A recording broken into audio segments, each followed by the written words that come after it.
Welcome back. If you want to make a real, tangible impact on our community, you have a big chance this month with United Way's Days of Caring. And joining me with the details is Director of Marketing and Communications for United Way of Tucson and Southern Arizona, Melissa D'Auria. Hi there. Thank you so much for coming back. Thanks for having me again. It's been a little while since we've seen you, but we're back for a really good reason because Days of Caring is back once again. If somebody doesn't know what that is, kind of describe it to us. Sure. So United Way's Days of Caring is an annual event that we have where we put a call out to the community, nonprofits, schools, and they give us projects they need help with, and then we reach out to the community to find volunteers to fill all these projects. So this is the 19th annual Days of Caring, and last year we completed 127 community projects with over 4,000 volunteers. That's huge, and this year is expected to be even bigger. The need for volunteers is even more, but let's talk about the types of projects that people can expect to be a part of.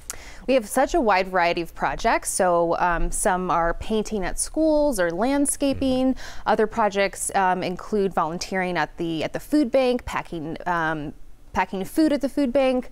We also have park cleanups. Those ones I love, the ones where these community spaces that we take our kids and our families and to actually spend, the Saturday cleaning it up and making it look nice. Well, we take those things for granted sometimes, right? I mean, we expect to go to a park, have it be clean, but on days like this, it's especially important, and it comes back to our minds. Now, like I said, you need more volunteers. We do. You had 4,000 last year. How many do you need this year? We need about 4,300 this year to fill all of our projects, and we really hope to fill all of our projects.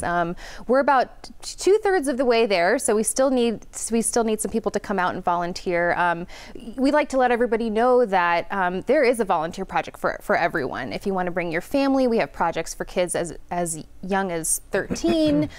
You can bring, your parents, your grandparents. This is a great thing to do with a sports team or a church group.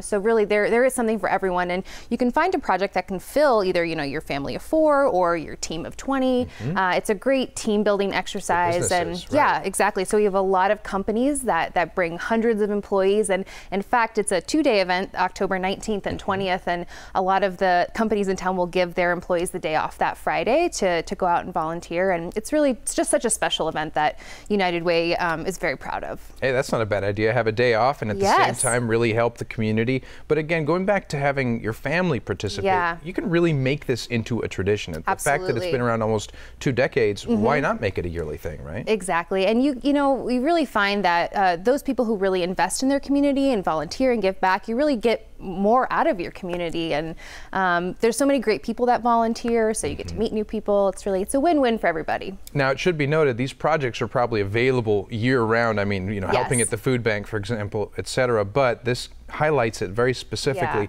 Let's talk about some of those specific projects that'll be available. Yeah, some that we particularly still need volunteers for.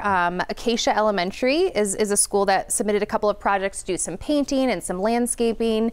A couple Sunnyside, the area, they actually have a couple of parks and projects where they need cleanup help with and to support some of the residents in the area.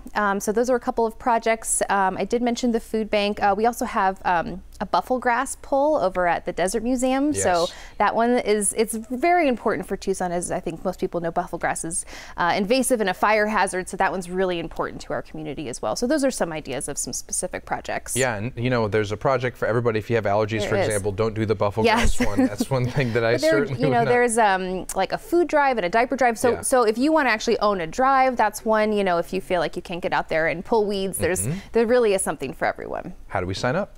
UnitedWayTucson.org.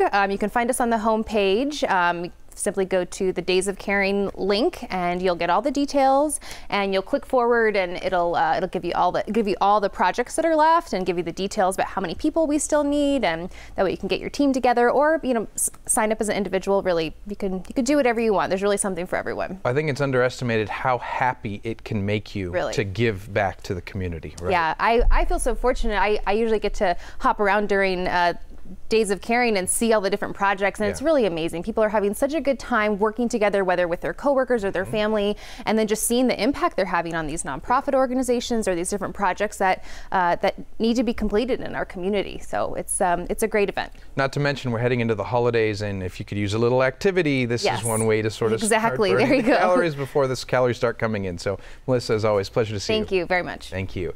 You can register now to be a part of Southern Arizona's largest volunteer event of the year, the Days of Caring, happening October 19th and 20th. Sign up to be a volunteer before the 15th at unitedwaytucson.org/Days of Caring.